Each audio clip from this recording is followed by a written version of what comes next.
आज आपण मस्त अशी टम्म फुगणारी आणि कुरकुरीत अशी पुरीची रेसिपी पाहत आहोत. तुम्ही म्हणाल पुऱ्या तर आम्हीही बनवतो, पण आज मी थोड्याशा वेगळ्या पद्धतीने पिठामध्ये एक खास हा सिक्रेट साहित्य मिक्स केला ना, पुरी भरपूर वेळासाठी ही फुगलेली राहते आणि मस्त कुरकुरीत आणि चवीलाही छान लागते. तुम्ही पाहू शकता या ठिकाणी एक नाही तर सगळ्याच पुऱ्या अशा मस्त ह्या फुगतात आणि अगदी झटपट आपण पुऱ्या कशा प्रकारे बनवू शकू हे मी तुम्हाला दाखवणार आहे. तर पुरी बनवण्यासाठी या ठिकाणी एक बाउल भरून मी गव्हाचं पीठ घेतलेलं आहे. गव्हाची कणिक एक बाउल भरून चाळून घेतलेलं आहे पीठ. त्यामध्ये चवीपुरतं मीठ टाकायचं आहे अर्धा चमचा आणि या ठिकाणी पोहे खाण्याच्या चमच्याने 2 चमच बारीक रवा घेतलेला आहे. हा रवा टाकायचा आहे आणि मीठ आणि रवा पूर्ण पिठामध्ये मिक्स करून घेतला. या पिठामध्ये आपल्याला तेल वगैरे काही टाकायची गरज नाही, फक्त रवा आणि मीठ मिक्स करून घेतलं. त्यानंतर पाणी घ्यायचं आहे. तर हे नॉर्मलच पाणी घेतलेलं आहे, कोमट वगैरे घ्यायचं नाही, नॉर्मल जसं आपण पितो तशाच पद्धतीने पाणी टाकायचं आहे. पाणी पिठामध्ये टाकताना असं एकदम टाकायचं नाही. ज्या माझ्या नवीन शिकणाऱ्या मैत्रिणी असतील त्यांच्यासाठी ही खास टिप्स आहे. तर असं थोडं थोडं पाणी टाकूनच हे पीठ मळायचं आहे आणि पुरीसाठी कणिक मळतानाही आपल्याला घट्टसर मळायची आहे, म्हणून असं थोडं थोडं पाणी टाकून पीठ चोळत घेतलं ना, कणिक मस्त अशी व्यवस्थित ही मळली जाते. पहा, अशाच प्रकारे थोडं थोडं पाणी टाकून ही कणिक मी मळून घेते. आता कणिक ही मळून झालेली आहे, अशी घट्टसरच मळायची आहे आणि त्यानंतर आपल्याला थोड्या वेळासाठी ही कणिक अशी मळून घ्यायची आहे. आता कणिकला छान स्मूथपणा येण्यासाठी अगदी थोडंसं हाताला तेल लावलेलं आहे आणि तो तेलाचा हात ह्या कणिकवरती आपल्याला मळायचा आहे अशा प्रकारे, म्हणजे कणिकला छान असा स्मूथपणा येईल. पुरी ही आपल्याला कुरकुरीत हवी आहे आणि अजिबात तेलकट नाही. त्यासाठी पिठामध्ये कुठेही तेल टाकायचं नाही. जास्त तेल टाकलं तर पुरी ही तेलकट होते, म्हणून अगदी थोडंसं तेल नंतर लावून ही कणिक आपल्याला चोळून घ्यायची आहे अशा प्रकारे. आता मस्त अशी मळून झालेली आहे, अशी घट्टसर. आता यावरती झाकण ठेवते आणि फक्त 10 मिनिटासाठी अशीच मुरू द्यायची कणिक. जास्तही वेळ राहू द्यायचं नाही. 10 मिनिटं झालेले आहे, कणिक ही मुरलेली आहे. त्यानंतर असा उंडा काढून घेते आणि आता पुऱ्या करून दाखवते तुम्हाला. पोलपाटावरती हा उंडा ठेवला. उंडा असा थोडासा लांबट करून घेते आणि अशा प्रकारे उंडे काढते. असे उंडे आपण तोडून घेतले ना, पुरी एकसारखी अशी होते. लहान लिंबू असतो ना, त्या साईजचे असे उंडे काढायचे आहे आणि हातावरती थोडंसं सोडून घेते. पहा, कुठेही क्रॅक नाही, असे पेढ्यासारखे हे उंडे करायचे आहे आणि एका प्लेटमध्ये काढत घ्यायचे आहे. राहिलेली अर्धी कणिक झाकून ठेवायची आहे, म्हणजे ती कणिक कडक होणार नाही. अशाच प्रकारे सगळे उंडे हे करून घेते.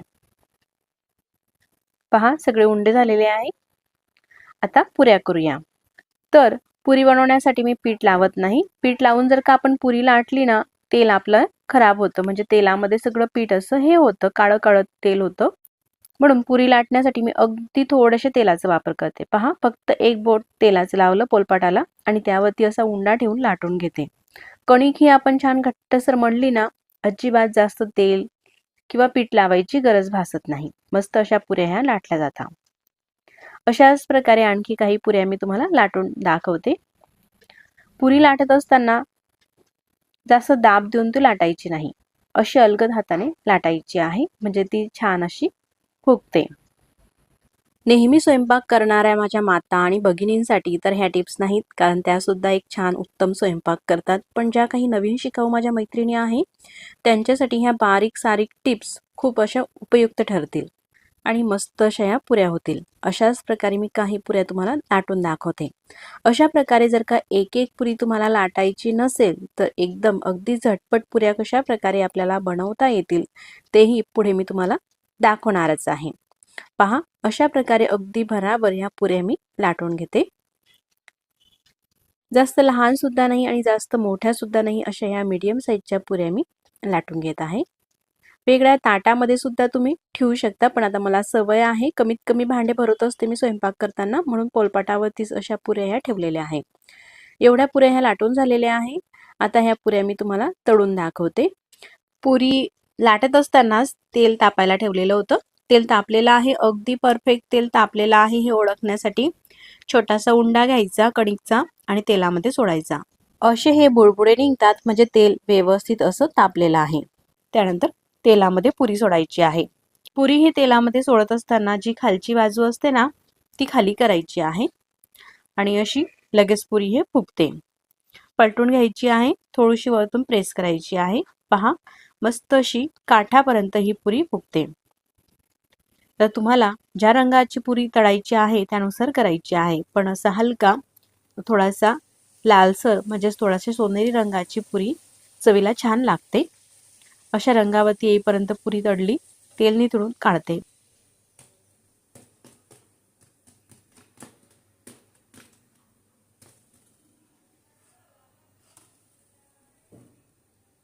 अशाच प्रकारे आणखी काही पुऱ्या मी तुम्हाला तळून दाखवते. पहा, दुसरी सुद्धा पुरी मस्त अशी ही फुगलेली आहे. पसरट कढई असली तर त्यामध्ये आपण एकच नाही तर 2-3 पुऱ्या एकाच वेळेस तळून घेऊ शकता. पहा, तिसरी सुद्धा पुरी टाकली. अशाच प्रकारे मी आणखी पुऱ्या काही तळून घेते म्हणजे आपलं जे काम आहे ते अगदी भराभर होईल.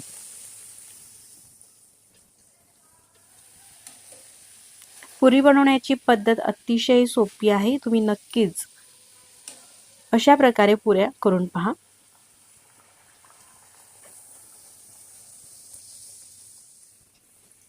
असं तेल निथळून घ्यायचं म्हणजे टिश्यू पेपर वगैरे काही घ्यायची गरज पडत नाही आपल्याला.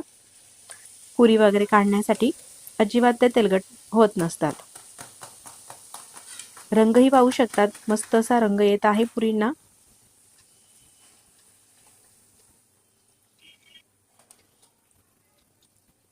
अशा प्रकारे ज्या पुऱ्या लाटलेल्या आहे त्या तळून घेते.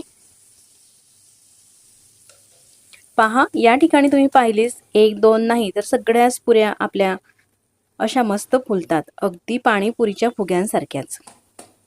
आता मी अगदी झटपट पुऱ्या कशा लाटायच्या आणि नवीन शिकाऊ जरी असाल तुम्ही तरी सुद्धा मस्त गोल गरगरीत पुऱ्या कशा होतील हे दाखवते. तर असा मोठा उंडा घ्यायचा आहे. आपण चपातीसाठी घेतो ना त्याच्या दुप्पट असा मोठा उंडा घ्यायचा. उंडा स्मूथ करून घ्यायचा आहे. त्यानंतर पोलपाटावरती ठेवते आणि लाटून घेते. पहा, कुठेही तेल पीठ काही लावायची गरज नाही, फक्त कणिक ही घट्टसर मळा. जशी आपण चपाती लाटतो ना पातळसर त्यानुसार लाटायची आहे. चपातीपेक्षा थोडीशी जाड लाटायची आहे पुरी, अगदी थोडीशी, म्हणजे ती पुरी जास्त वेळासाठी मऊ राहते, अजिबात चिवट होत नाही. म्हणजे वयस्कर मंडळी जरी असले ना आपल्याकडे ते सुद्धा खाऊ शकतात. मोठी चपाती ही लाटून घेतलेली आहे. त्यानंतर छोटी वाटी घ्यायची किंवा अशी छोटी प्लेट घ्यायची. अशी लहान प्लेट होती ही वाटीसारखी, ती प्लेट घेतलेली आहे आणि त्या प्लेटने अशा पुऱ्या करते. ग्लास सुद्धा घेऊ शकतात, पण ग्लासने किंवा वाटीने खूप लहान होतात. अशा मीडियम साईजच्या पुऱ्या करायच्या आहे म्हणून मी अशी लहान काठाची प्लेट घेतली आणि त्या प्लेटने ह्या पुऱ्या अशा प्रकारे काढून घेते. पहा, किती गोल गरगरीत आणि अशा एकसारख्या आकाराच्या ह्या पुऱ्या होतात. नवीन शिकाऊ असाल तुम्ही आणि पटापट पुऱ्या करायच्या असतील तर अशी पद्धत तुम्ही वापरू शकता. ह्या पुऱ्या सुद्धा तशाच प्रकारे फुगत असतात. पहा, मी त्याही पुऱ्या तळून घेतलेल्या आहे आणि जवळपास 15 ते 20 मिनिटांनंतर तुम्हाला दाखवते. पुऱ्या मस्त फुगलेल्या आहे. मग मंडळी, तुम्ही सुद्धा नक्कीच करून पहा अशा मस्त ह्या पुऱ्यांची रेसिपी. तर मंडळी, कशी वाटली तुम्हाला ही रेसिपी आवडल्यास तर रेसिपीला लाईक करा आणि चॅनलवरती नवीन असाल तर चॅनलला सबस्क्राईब करा. आधीच सबस्क्राईब केले असतील तर मनापासून धन्यवाद. सबस्क्राईब केल्यानंतर बाजूलाच असलेले घंटीचे बटन सुद्धा क्लिक करा. असं क्लिक केल्यामुळे काय होईल ना, मी जेव्हाही नवीन व्हिडिओ अपलोड करेल ना त्या व्हिडिओचे नोटिफिकेशन सगळ्यात आधी तुम्हाला येईल आणि तुम्हाला तो नवीन व्हिडिओ पाहता येईल. म्हणून त्यासाठी सबस्क्राईब केल्यानंतर बाजूलाच असलेले घंटीचे बटन सुद्धा दाबा आणि ते ऑल वरती करा, म्हणजे सगळ्यात आधी तुम्हाला नोटिफिकेशन माझ्या रेसिपीचं मिळेल. मग पुन्हा भेटू नवीन छानशा अशाच रेसिपी सोबत. तोपर्यंत नमस्कार.